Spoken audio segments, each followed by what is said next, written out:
Guess what else happened? He choked on his blood and suffocated. He died that way.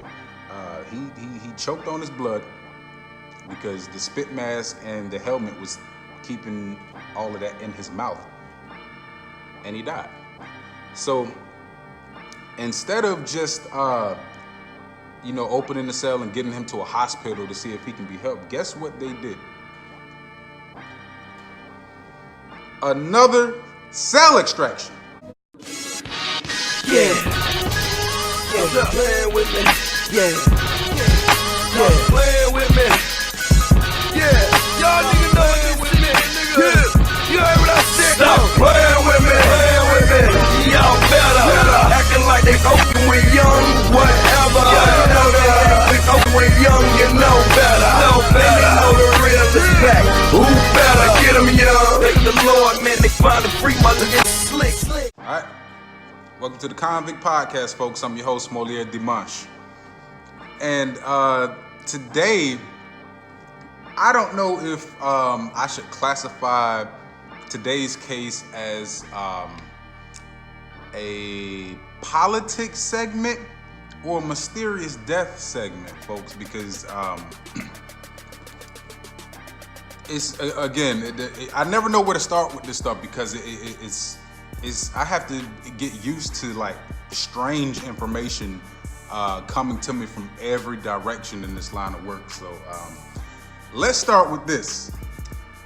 I found out today that Secretary Mark Inch, the Secretary of Department of Corrections for the state of Florida, was checking out my LinkedIn profile. Now, when it comes to social media, that's the one I use the least. I don't even check it, because I own a clothing company, and I primarily used it for that or to keep in touch with, some of the people that I've done business with, like the clothing store owners or like people who kept in touch with me after I've traveled to do speaking engagements. So it's not like something where I get on there and, post frequently, but that's about to change. So, and I have like some media contacts on my LinkedIn profile as well. And I checked it just out of the blue, and it says, Mark Inch, view your profile. So we have Mr. DOC himself, the head honcho of the prison system, checking out my LinkedIn. So, and my guess is this. Normally when you check out my name on Google, the LinkedIn profile is the only one that shows up as far as my social media. The YouTube now shows up and Instagram and all of that, but I'm guessing he did it at a time when the only thing about me was the LinkedIn. So apparently he's been getting familiar, right? He wasn't there when I was in prison. So he's probably learning about, what I've done while I was there and the effects it has today, I reckon. But I got his attention. And it's odd to me because it wouldn't take much to send me a message. You can send me a message on Instagram and say, if he was supportive of what I'm doing, he could have said, hey, I didn't know that the prison system was in this bad a shape when I took over. Thank you for bringing this to my attention. This is what I expect to do for the families. I didn't get a message from him, but he was sure checking out my page. So that's something that now that I know I've got his attention, we're gonna definitely go into a more frequent schedule of these mysterious deaths. Since I know that he's watching now, there's no doubt in my mind now that all of this is gonna be brought to his attention. So if you're watching Mr. Inch, go ahead and subscribe because you have the most important voice in this whole thing, because at the end of the day, you determine how all of this stuff gets dealt with. And connecting with the families, that's, in my opinion, the most important thing you can do. And, for the families who haven't lost their loved ones in there, if you can guarantee them that they can make it home alive, I'm sure that would be greatly appreciated. So, moving on in the politics realm, yesterday I was on the phone with Anna Eskamani's office, and we've seen her make all of these news appearances, and she's on the news talking about she's going to make surprise visits at the institutions and what needs to change and this and that. So I put together a comprehensive assessment of things that need to be done, right? And it would have been better if they would have just told me that this is not the top of our priority list, contrary to what they were saying on the news. But that would have been fine, because then I would understand, okay, you want to deal with education, healthcare, whatever. But they played politics with me, folks, and it upset me a little bit. They all but assured me that this is something very important to the office, right? But guess what else they said? And this doesn't have anything to do with any other representatives I've been in touch with at all. This is strictly Eskamani in Orlando. And they explained to me that they won't do anything for this reason, because Republicans hold the majority in the legislature. So I'm like, man, that what does that have to do with anything? You know what I mean? You practically telling me, yeah, we've been on the news, we've been in touch with the people who's serious about this, but the Republicans. So it's like, man, first of all, the remedies don't even, introducing legislation is not the only remedy to solving these problems. Sorry about that. Man, these iPhones are overrated, man. I don't know what it is, but they just don't stay charged. But introducing legislation is not the only way to solve the problems that we have. You know what I mean? You have somebody like me who is the best person to engage in a watchdog effort. And I hope they didn't get it misconstrued like I was honored to be working with them. That's far from the case, and it should be vice versa, you see, because I'm someone who's actually affected change in this arena. You haven't, not one of you. So but forget all that. The fact that they just, the main reason it was this, like, oh yeah, the Republicans, we don't have the, do you know what the ratio to Democrats to Republicans is in the state of Florida? It's like 70 something to like 30, 40. We will never have a Democratic majority in the Florida legislature. So they're pretty much saying from Eskamani's office is that we'll never do anything until we get that majority. It'll be 3,020 before you guys have anything close to a Democratic majority. So I couldn't believe that that's what was being presented to me.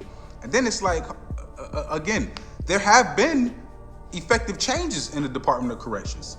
Michael Cruz was a Republican appointed secretary. So was Julie Jones. Rick Scott was a Republican governor, and a lot of changes happened while those people were in positions of authority. So it's almost like they were trying to imply that Republicans are anti-prison reform, and that's not the case at all. Like I'm just some damn fool, like, oh yeah, Republicans. I guess they misconstrued it like, I guess because I reached out to Democratic representatives that I'm a Democrat. But that was the whole reason.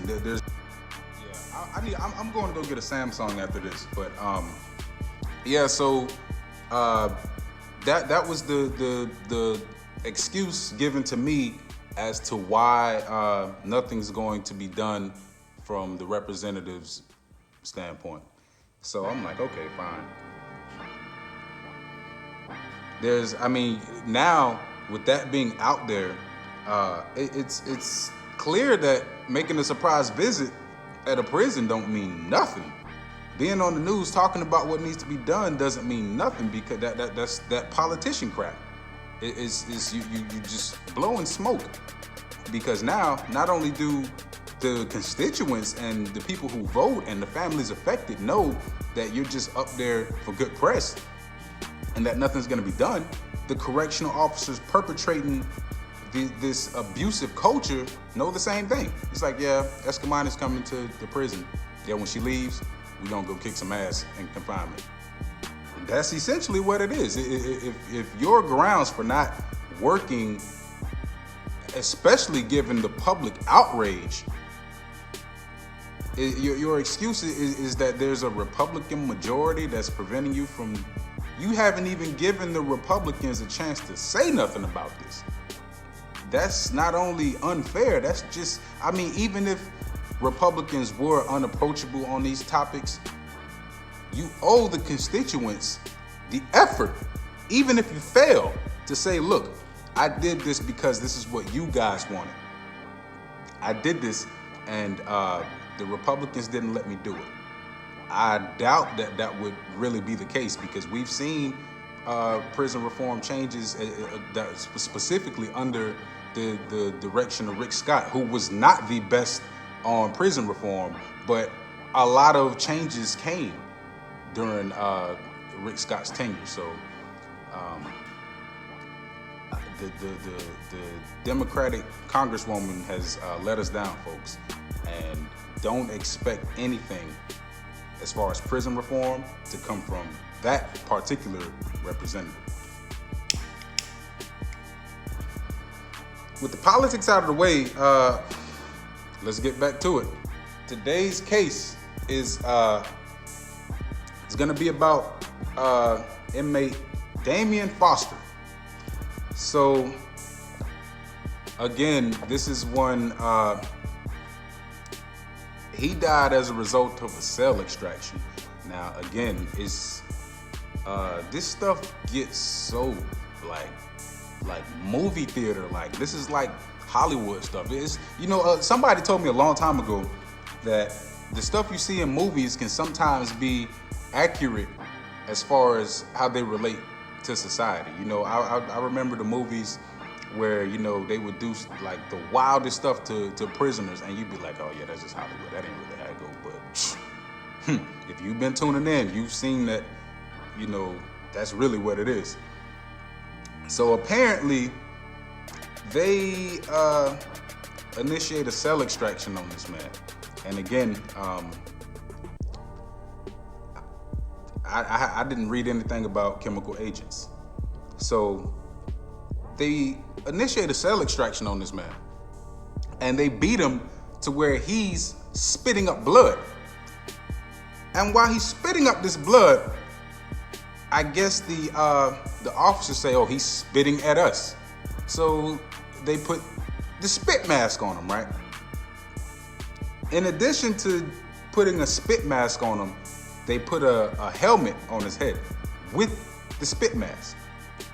So according to this report, you know, they go in there, do a cell extraction, 5 men. It was 5 officers. They go inside the cell, they do a cell extraction. Of course, you know, they beat him with the shields and all of that.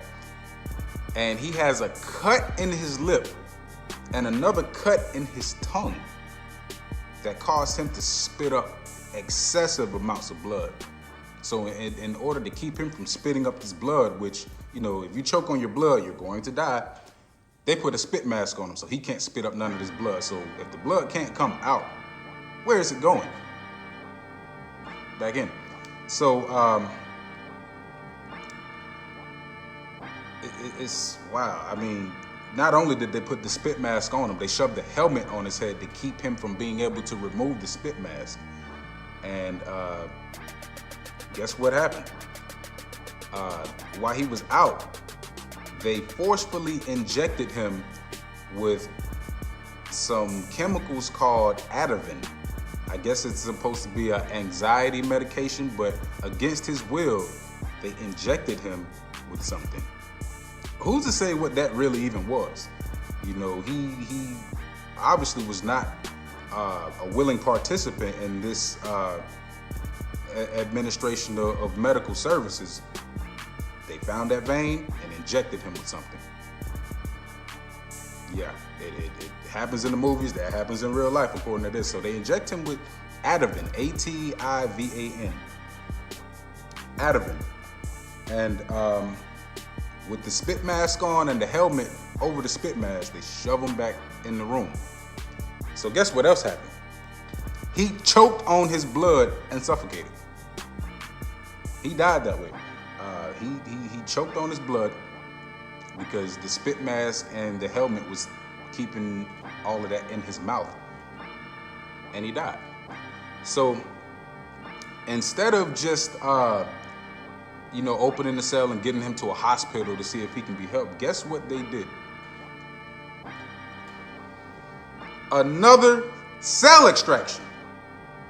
The same officers of the cell extraction team goes in and does a cell extraction. I don't doubt that they went in there and beat him some more. Probably saying, "Oh, stop faking it. You're not dead. Get up." And he died. His death was ruled actually as a homicide. You know what I mean? So because I don't even think Jay Radke could have covered that one up.